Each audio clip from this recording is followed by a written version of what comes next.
Understanding, to broach a subject, a simple guide.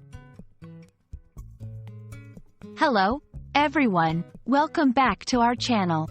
Today, we're diving into an interesting English phrase that you might have heard or will definitely use in conversations, to broach a subject.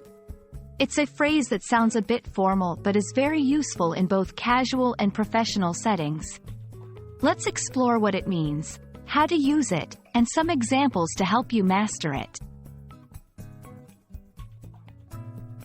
To broach a subject means to bring up or introduce a topic for discussion that might be sensitive, controversial, or simply not previously discussed. It's like opening a door to a topic that has been closed or avoided for some reason. When you broach a subject, you're initiating a conversation about something that needs to be addressed, but you're doing it carefully and often tactfully.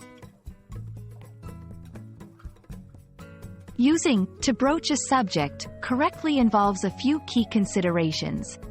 Timing. Choose the right moment to introduce the subject to ensure the conversation goes smoothly. Tact. Be sensitive to how the other person may feel about the subject. Purpose. Have a clear reason for bringing up the topic, whether it's to clear up a misunderstanding, share important news, or discuss a problem. Here's a simple structure for using the phrase in a sentence. I wanted to broach the subject of our upcoming project deadlines. She broached the subject of holiday plans with her family carefully. Let's look at how to broach a subject can be used in various scenarios. In a work meeting, I think it's time we broached the subject of overtime pay. With friends, he finally broached the subject of his moving out. In a family discussion, we need to broach the subject of our vacation plans for the summer.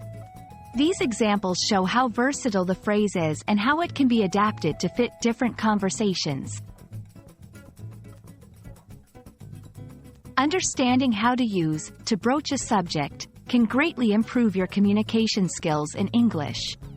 It's a phrase that shows sensitivity and thoughtfulness, enabling you to navigate complex or delicate topics gracefully. We hope this video has helped clarify how and when to use it. Don't forget to practice using it in your own conversations. Thanks for watching, and see you in our next video.